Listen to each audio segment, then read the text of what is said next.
될 것 같다 했을 때 해도 망하는데 무턱대고 하면 무조건 망하거든. 그런 사람 있잖아. 맞습니다. 여기 앉아 있잖아.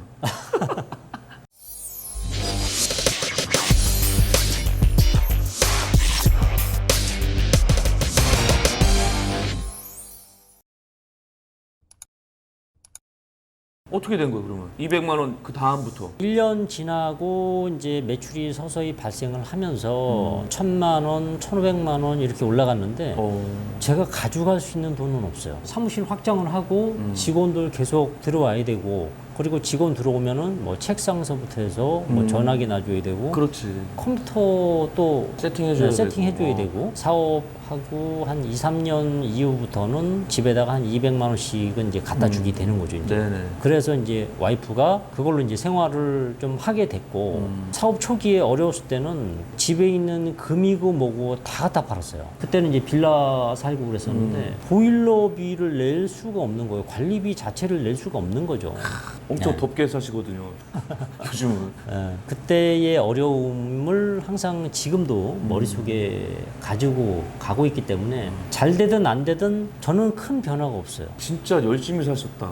이거 보시는 분들은 진짜 오늘 느끼는 게 많으실 거예요. 이제 17살 때부터 알바로 하다가 안양 1번가에서 산전수전 다 겪고 사업체를 차려서 했는데 그럼 그거 하다가 뜬금없이 왜 바오밥을 갑자기 차린 거예요? 마케팅 회사를 하다가 네. 제 삶에 있어서 프랜차이즈 외식이라는 게 가장 뿌리 깊이 들어와 있고 모든 것들이 다 베이스화돼 있는데 네. 제가 이제 마케팅에 이제 자신이 생겼어요. 뭔가 전쟁 나가서 이길 수 있을 만한 총이나 칼 이런 것들은 만들었는데 나가서 그걸 갖고 휘둘러서 싸워서 이길 수 있는 어떤 그런 무기가 장전이 되는 거죠. 그렇죠. 아무리 좋은 브랜드라도 마케팅 못하면 그냥 누가 알아주지도 않거든. 네, 2014년도에 제가 마케팅 회사를 열심히 하고 있었던 중이었죠. 과거에 이제 제가 프랜차이즈 회사에 있을 때 밀맥주에 접하면서 밀맥주에 반했어요. 수제 맥주에. 네. 오. 밀맥주라는 맥주가 이야 이건 너무 맛있는 거죠. 사실 술을 못 먹는 사람인데 밀맥주를 처음 접하고 오 센세이션이었어요. 너무 깜짝 놀랐었어요. 이렇게 맛있는 맥주를 우리나라 사람들한테 좀 알리고 싶다.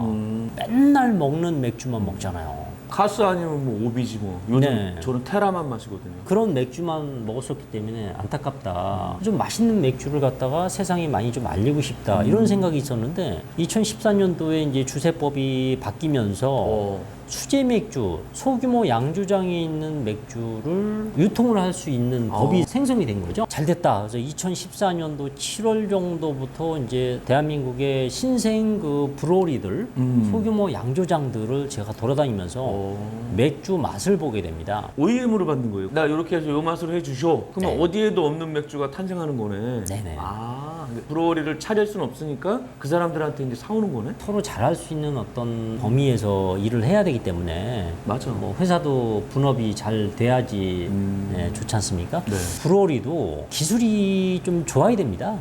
노하우도 좀 있어야 되고 지금은 대한민국 최고의 브로리인데 당시에는 신생 브랜드였었어요. 그 브로리하고 손잡고 바오밥이라는 브랜드를 이제 기획을 하게 되는 거예요. 바오밥 나무를 생각하신 거예요? 예. 제가 이제 마케팅 회사도 바오밥 미디어, 브랜드는 바오밥, 프랜차이즈 본사는 주식회사 바오밥 INC, 철학이 묻어있는 네. 그런 내용들이 좀 있죠.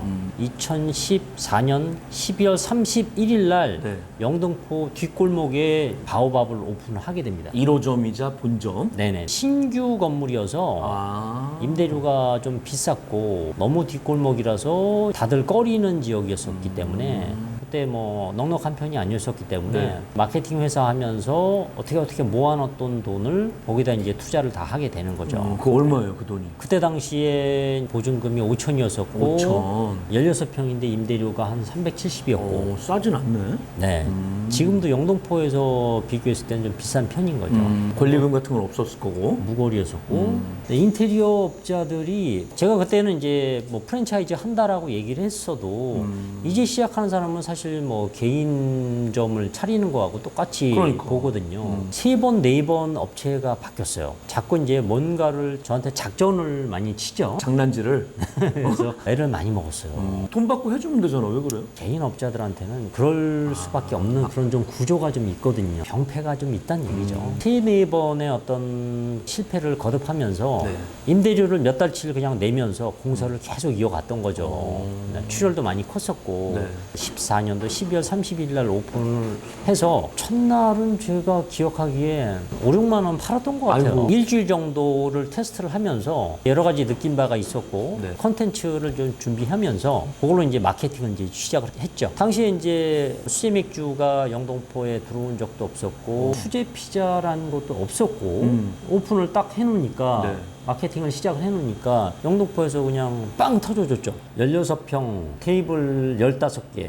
정말 따닥따닥 그 16평에서 매출이 최대 6,800까지 나오는 아주 기염을 토하는 대박을 터뜨렸네. 저도 그렇게 잘 될 줄은 몰랐었고요. 사실은 제 마음속에는 한 2,800까지만 올라라. 월 매출. 네네네. 5천에서 6천이 이제 평균적으로 이제 잡히게 된 거죠. 그러면서 이제 바오밥이 이제 프랜차이즈로 전국으로 이제 뛰어나가게 됐고, 회사를 이제 또 확장을 계속 하게 됐죠. 사무실도 하나 사게 됐고, 네. 환경도 또 더 좋아졌고, 그러면서 이제 2019년 정도부터 수제 맥주 시장이 분위기가 사그라든다고 그럴까? 꺾였지 뭐. 네. 한풀. 꺾이는 게 이제 느껴졌죠. 그 업계에서는 아니다. 아직 괜찮다. 왜? 꽃을 못 폈다. 그런 얘기를 하고 그랬었는데 제 느낌은 현실적으로 차가운 머리로 생각을 하니까 어려워지고 있다라는 생각이 좀 들고 이제 수제 맥주 시장보다도 저가 주류 시대로 이제 좀 돌입하는 게 아닌가 그런 느낌을 좀 받게 됐었고 네. 그때 이제 2019년도 초기 들면서 저가 브랜드, 광부 맥주, 금 맥주, 뭐 행복 맥주 뭐 이렇게 그러네. 어떤 스토리텔링을 좀 많이 하고 있는데 수제 맥주를 쓰고 있지만 수제 맥주라는 말을 쓰지 않고 98년도에 유행했었던 세트 메뉴 3개 골라 먹으면서 19,900원 뭐 이런 것들을 다시 부활을 시켰죠. 트렌드가 저가이면서 복고였기 때문에 옛날 것들을 좀 끌어올리면서 이 광부 맥주를 기획을 해서 2019년 7월 26일 날 이 광부 맥주를 가오픈했죠. 그게 요 자리예요? 네네. 바오밥 성공하고 5년 만에 광부 맥주 두 번째 브랜드를 런칭을 하신 거네. 네네.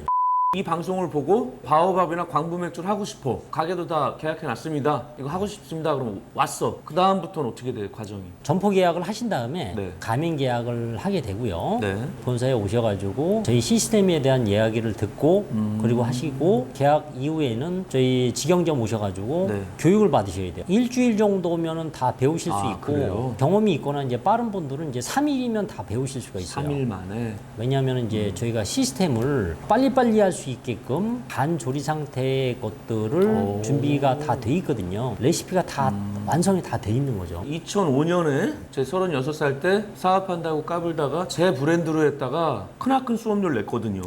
A에서 Z까지 내가 혼자 다 해야 되잖아. 네, 맞아요. 근데 프랜차이즈는 뭐 비용은 들어가지만 안전하게 진입할 수가 있는 거네. 각자 잘할 수 있는 것들만 열심히 하면 되는 건데 해보셨던 분들은 아실 거예요. 이게 장사만 해도 힘들어요. 창업도 해보셨잖아요. 네네네. 개인 브랜드 매장이랑 프랜차이즈 가맹점이랑 장단점이 뭐예요, 솔직히? 개인점은 본인이 이제 원하는 대로 할 수가 있는데요.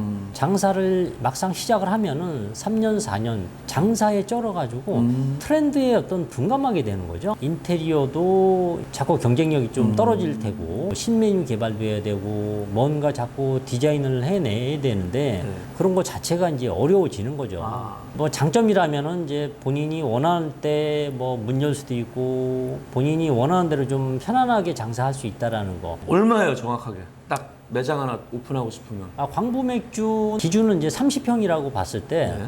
7천에서 많게는 한 1억까지 들어갈 수 있지 않을까. 왜냐면은 이제 점포를 얻으면은 냉난방기가 없는 데도 있을 거고. 그렇죠. 그리고 이제 저희 광부 맥주 같은 경우는 기존에 이제 장사하던 곳이라면은 주방 기물들을 좀 쓸 수 있는 것들은 좀 쓰려고 해요. 네, 그래서 한 7천에서 한 1억까지 들어간다 이렇게 보시면 될 것 같습니다. 일단은 건물은 임대해 놓은 상태에서 네. 가맹점 추가 비용은 7천에서 1억 정도. 네네. 그럼 교육받고 상큼하게 시작하면 되는 거예요? 그렇죠. 이제 저희가 오픈을 해서도 일주일 정도를 저희 직원들이 상주하면서 봐드리고 있는 거죠. 몇 명 정도 필요해요, 매장 운영하려면? 부부 창업 같은 경우는 한 분은 주방에 들어가실 거고 한 분은 홀에 나오실 거고 주방은 한 두 사람 정도면 되고 두 사람? 홀은 알바로도 충분히 갈 수가 있는 상황인 거죠. 요리 초짜도 막 다 할 수 있어요? 주방 들어가면? 일주일 정도 배우시면은 금방금방 뽑아낼 수 있는 40여 가지 메뉴가 있는데요. 집에서 해 먹었었던 방식이 아니고 굉장히 빠른 방법들 그런 것들이 이제 저희 본사의 노하우고 예를 들어서 뭐 맵도리탕이다. 집에서 준비할 때 여러 가지 어떤 과정들이 있지 않습니까? 그러니까. 저희는 준비하는 시간이 1, 2분 내에 끓여가지고 그냥 바로 나갈 수 있는 그런 상황이 됩니다. 재료 같은 것도 다 본사에서 다 대줘요? 네, 저희가 새벽 1시까지 주문할 수 있는 전국 물류센터가 있기 때문에 괜찮네. 주문을 하시면 되고 내가 진짜 운영만 할 수 있게끔 비용을 내면 해주니까 그게 또 장점이네요. 네네네. 장사하려고 하는 분들의 어떤 마인드, 마음가짐 이런 것들이 가장 또 중요합니다. 사실 그냥 나 사장 놀이 하고 싶어서 하는 분들 이런 분들도 사실 있어요. 맞아. 정신무장을 하고 와야 되겠네. 그게 가장 중요하고요. 예를 들어서 이렇게 보시면 돼요. 누구나 다 성공하는 브랜드를 했는데 혼자 망하는 이유. 그러니까. 그거에 대해서 생각을 해봐야 되고 이미 본사도 없어진 브랜드를 하고 있는 분들 중에도 혼자서 그 지역에서 잘하고 있는 분들이 있어요. 그거는 점주의 역량이 상당한 거예요. 본사가 해주는 거는 뭐 쉬운 말로 이제 밥상 차려주고 또 먹여주지는 못한다는 얘기예요. 그러네. 일단 밥상은 차려줬는데 떠먹는 건 점주가 해야죠. 그렇죠. 정말로 장사를 하고 싶은 분들은 내가 정말로 성공해야 되겠다라는 생각을 가지고 처절하게 장사를 해야 된다라고 생각을 합니다. 그러니까요. 제가 항상 강조하는 거 있잖아요. 뭘 하려면 동종업종에서 6개월이나 1년 알바해보고 될 것 같다 했을 때 해도 망하는데 무턱대고 하면 무조건 망하거든. 그런 사람 있잖아. 맞습니다. 여기 앉아있잖아. 장사를 열심히 해야겠다라는 정신무장을 단단히 하고 그리고 시작을 하셔야 된다. 이게 좀 드리고 싶은 말씀이에요. 그러게요. 아유, 장사나 할까? 이런 그냥 쉽게 생각했다가 피눈물 흘리죠. 실패는 성공의 어머니. 말은 쉽게 할 수 있는데 한 번 무너져 보면은 그 괴로움은 이루 말을 할 수가 없을 거예요. 창업하려는 분들이 많이 찾아오실 것 같은데 계약을 했어. 그러면 본사에서 어디까지 해주는 거예요, 그러면? 저희가 이제